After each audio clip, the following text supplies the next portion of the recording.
Hoş geldin gezgin. Ateşin başına yaklaş. Gözlerinde dünyanın bu geçkin çağındaki gölgelerin yorgunluğunu görüyorum. Sen yüzüğün yok edilişini, Sauron'un düşüşünü ve kralların dönüşünü biliyorsun. Fakat bunlar Arda'nın uzun ve kederli tarihinin yalnızca son sayfalarıdır. Güneşin ve ayın olmadığı, göklerdeki ışığın yalnızca ağaçlardan süzüldüğü günleri, kadim elflerin ilk uyanışını ve dünyanın şekillenmesini bilmek ister misin? Öyleyse bu kadim hikayenin yaşaması için ateşime bir odun da sen at. Videoyu beğen ve kanala abone ol ki unutulmuş çağların kapılarını birlikte aralayalım. Hazırsan dinle. Çünkü her şey zamandan da önce hiçliğin ortasındaki o yüce müzik ile başladı. Ve böylece ateşin ışığı söndü. Zaman henüz başlamamıştı. Mekan henüz bir ad taşımıyordu. Yalnızca hiçliğin ortasında var olan tek bir irade vardı. Ve bu irade düşüncelerini bir sese dönüştürdü. Bu ses bir ezgi değildi. Bu müzikti. Ve müziğin içinde daha sonra Aynur diye anılacak olanlar vardı. Her biri müziğin bir düşüncesini anlıyordu. Ve her biri kendisine verilen pay kadarını dile getirdi. Fakat müziğin içinde başka bir ses de duyulur olmuştu. Ben o anın bilgisini taşıyorum. O ezginin yankısı hala varlığın dokusunda. O an uyumun içine bir ayrılık düştü. Müziğin akışı içinde başka bir arzu kendini duyurdu. Daha güçlü olmak isteyen bir ses. Daha büyük olmak isteyen bir düşünce. Ve Ilúvatar o sesi de işitti. Onu reddetmedi. Çünkü hiçbir nota bütünden kopamazdı. Ve her istem sonunda kendi anlamını bulacaktı. Çünkü o başka istem kendisine ayrılan pay ile yetinmedi. Düşüncelerini müziğin içine katmaya başladı. Bazı Aynur bu yeni ezgiye kulak verdi. Bu ezgi ilk müziğin uyumunu zayıflatmaya başladı. Bunun üzerine Ilúvatar ikinci bir tema yükseltti. Yeni tema ilkinin üzerine çıktı ve onu içine aldı. Karşı tema ise susmadı. Müziğin içinde iki büyük akış karşı karşıya ilerledi. O gerilimin bilgisine de hasıl olmuştum. Çünkü müzik artık yalnızca yaratımın değil, iradelerin de ifadesi olmuştu. Bunun üzerine Ilúvatar üçüncü bir temayı yükseltti. Bu tema ötekilerden farklıydı. Daha derin ve daha kederliydi. O anda Ilúvatar elini kaldırdı. Müzik sustu. Ardından Aynur'a bir görüm gösterildi. O görümde onların müziği biçim kazanmıştı. Onlar yaratılmış olanı gördüler. Ancak görümün içinde karşı temanın izleri de vardı. O vakit Ilúvatar Melkor'a seslendi. Aja ille sama nuorienna, nacenima et eruvattanomesse, la kecima, la intiava, la mielomesse, ja uvanotenin melmara.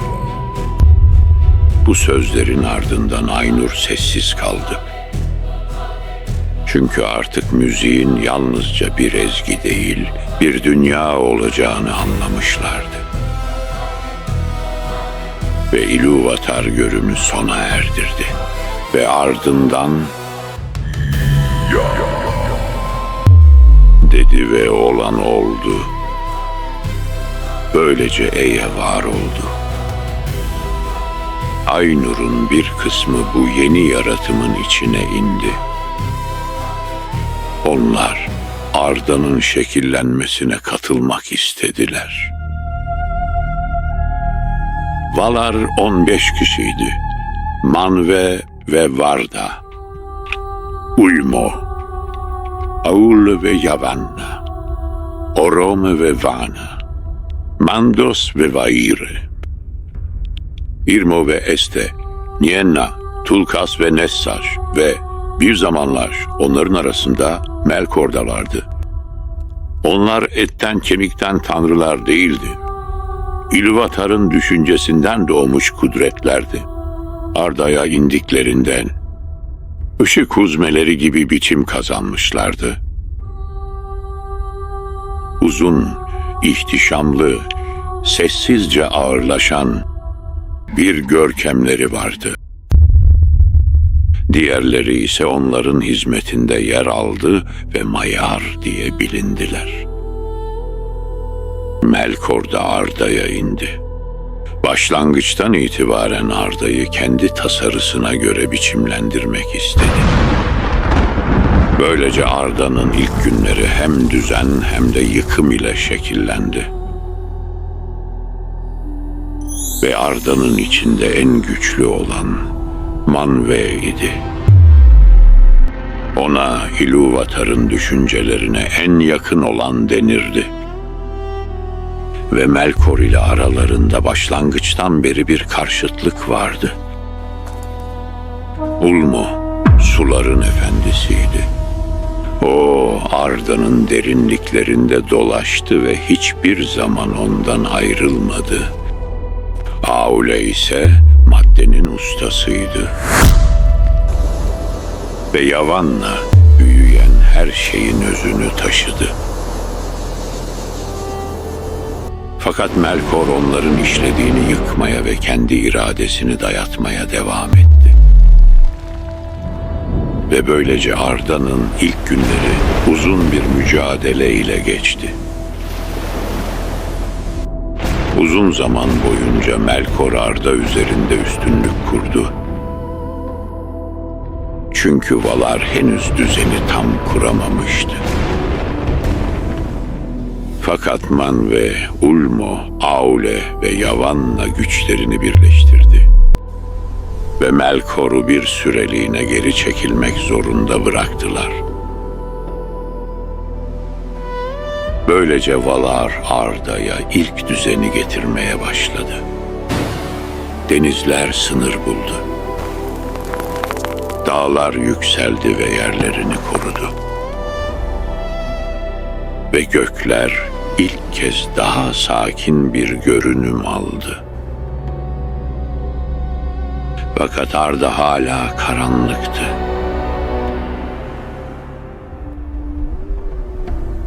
Ve Valar Arda'yı aydınlatmak için iki büyük ışık sütunu inşa etmeye karar verdi. Ve Aule yeryüzünü yararak iki dev sütun yükseltti. Bu sütunların biri kuzeyde, biri güneyde yer aldı. Kuzeydeki ışığa Illuin adı verildi. Güneydeki ışığa ise Ormal denildi. Ve böylece Arda ilk kez tam anlamıyla aydınlandı. O günlerde Arda bugünkü gibi yuvarlak değildi. Dünya geniş bir yüzey gibi uzanırdı. Kuzeyde Illuin, güneyde Ormal yükselir ve ışıkları bu düz toprakların üzerine eşitçe yayılırdı. Ve Valar bu ışığın altında ilk düzeni kurdu. Fakat Melkor karanlıkta geri dönmüştü. Ve kuzeyin derinliklerinde Utumno'yu inşa etti.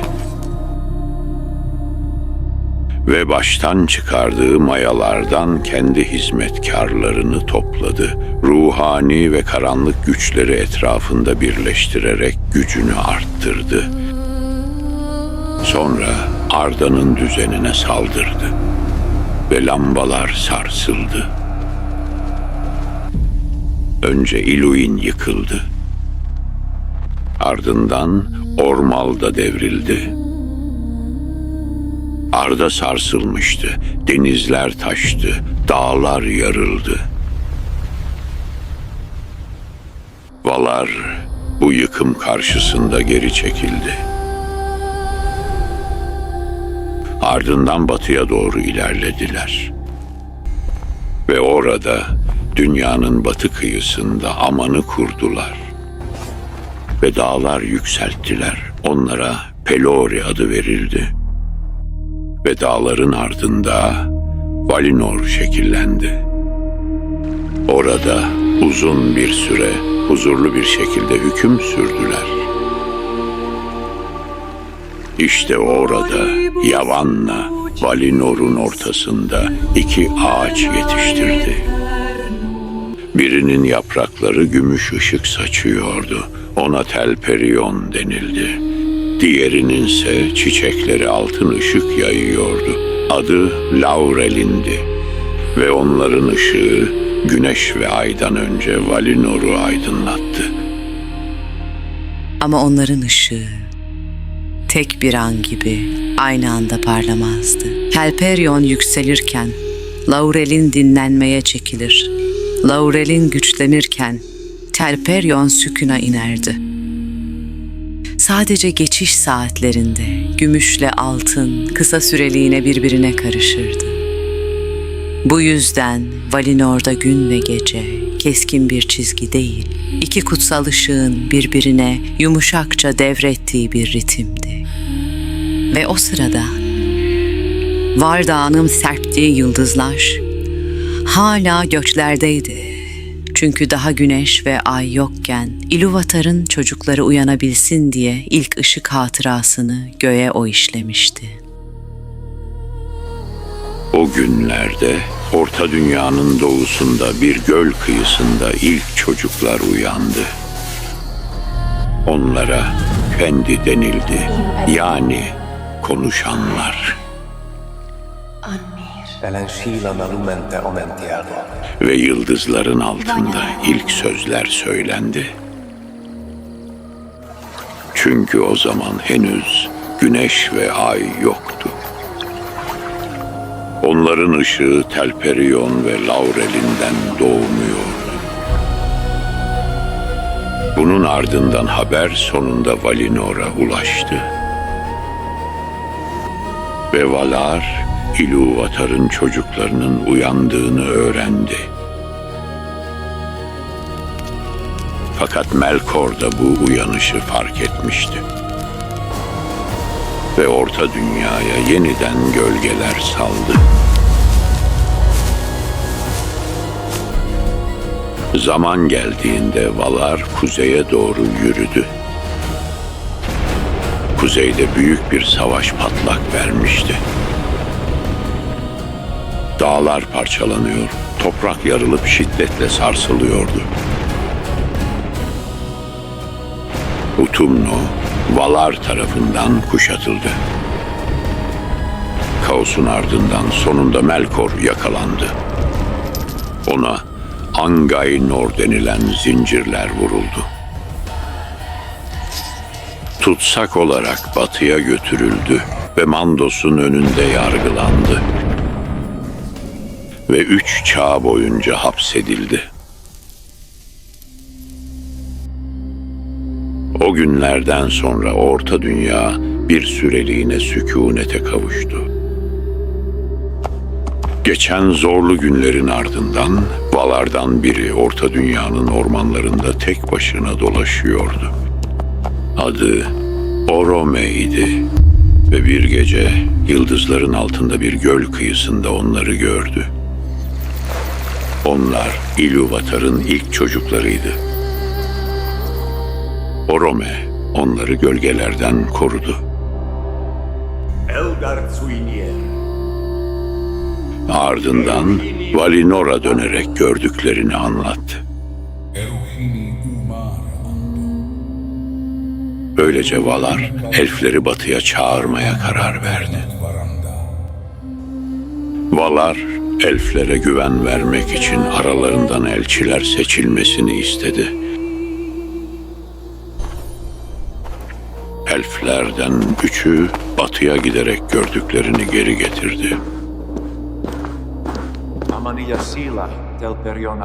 Ve onların sözleri birçoklarını yola çıkmaya ikna etti. Böylece Eldar adı verilenler batıya yöneldi. Kalanlar ise Avari diye anıldı. Yol uzun ve zorluydu. Fakat batıya varanlar iki ağacın ışığını gördü. Artık Valinor'da yeni bir çağ başlamıştı.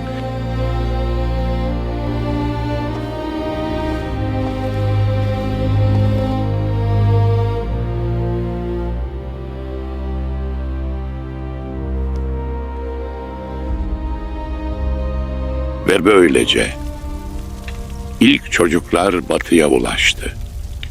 Işık yeniden doğdu. Valinor'un altın sabahlarında umut yeniden filizlendi. Zaman bir angına huzur buldu.